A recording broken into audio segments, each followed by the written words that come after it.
श्री कृष्ण कहते हैं, एक समय ऐसा आता है जब मनुष्य सब कुछ करता है, पूजा भी, व्रत भी, दान भी, फिर भी जीवन उलझता ही चला जाता है। तब मनुष्य भगवान से कहता है, हे प्रभु, मैंने आपका क्या बिगाड़ा है? लेकिन सच्चाई ये है, भगवान कभी अचानक रूठते नहीं। हम धीरे धीरे उनसे दूर हो जाते हैं। आज की यह वाणी किसी डर के लिए नहीं, यह जागने की पुकार है। अगर जीवन में रुकावटें बढ़ गई हैं, शांति गायब है और मन अंदर से टूट रहा है, तो अंत तक सुनना, क्योंकि आज भगवान खुद उत्तर देंगे। भगवान क्यों रूठते हैं? श्री कृष्ण कहते हैं, भगवान किसी फूल से नहीं रूठते, किसी मंत्र से नहीं रूठते, भगवान रूठते हैं मनुष्य के व्यवहार से। जब इंसान पूजा में सिर झुकाए लेकिन जीवन में घमंड उठाए, जब वह मंदिर में भगवान को याद करे और बाहर निकलते ही इंसान को कुचल दे, यहीं से भगवान मौन हो जाते हैं। संकेत जब भगवान रूठने लगते हैं।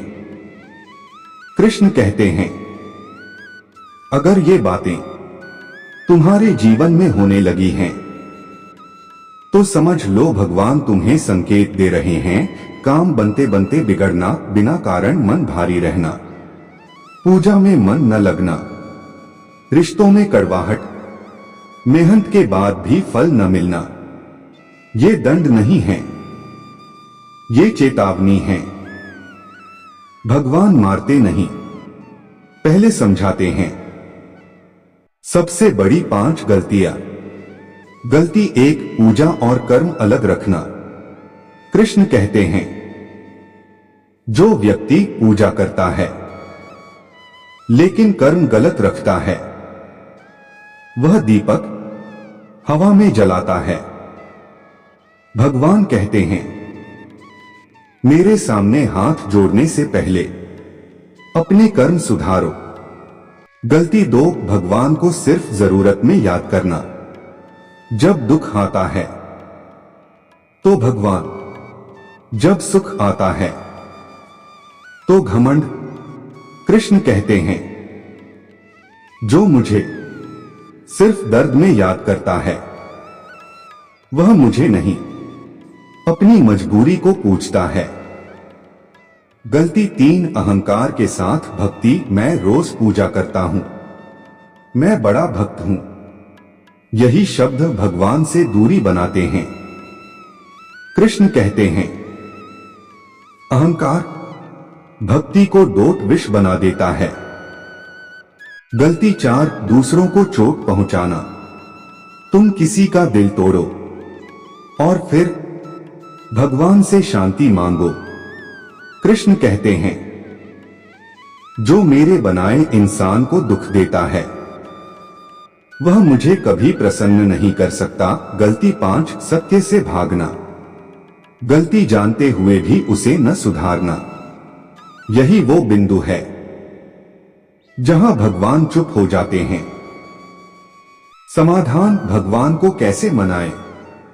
श्री कृष्ण कहते हैं, भगवान को मनाने के लिए ना चढ़ावा चाहिए, ना लंबी पूजा। ये 5 काम करो। 1, सच्चा स्वीकार। रात में आंख बंद करके कहो, हे प्रभु, मुझसे गलती हुई है, मुझे सही रास्ता दिखाओ। बस इतना काफी है। 2, एक गलत आदत छोड़ दो। भगवान चमत्कार नहीं, परिवर्तन चाहते हैं। 3, किसी एक को माफ कर दो। जिस दिन तुम माफ कर दोगे, उसी दिन भगवान पास आ जाएंगे। 4, शिकायत कम, धन्यवाद ज्यादा। कृष्ण कहते हैं, जो मिला है उसका धन्यवाद करो, जो नहीं मिला वो अपने आप आएगा। 5 मौन से जुड़ो हर दिन। 2 मिनट चुप बैठो। भगवान शब्दों में नहीं, मौन में बोलते हैं। श्री कृष्ण कहते हैं, मैं तुमसे कभी रूठता नहीं, तुम ही मुझसे दूर हो जाते हो। जिस दिन तुम सच्चे बन जाओगे उसी दिन मैं तुम्हारे साथ खड़ा मिलूंगा। भगवान को ढूंढने मत निकलो, अपने भीतर सुधार लाओ, वही सबसे बड़ी पूजा है। अगर यह वीडियो आपको चुभा है तो समझ लेना यह वीडियो आपके लिए था। कमेंट में सिर्फ एक शब्द लिखो, मुझे माफ करें प्रभु। ये कमेंट मेरे लिए नहीं, आपके और भगवान के बीच है। अगर चाहते हो ऐसी सच्ची, गहरी, जीवन बदलने वाली वाणी, तो गीता वाणी को अभी सब्सक्राइब करो, क्योंकि अगला वीडियो और भी सच बोलेगा। जय श्री कृष्ण।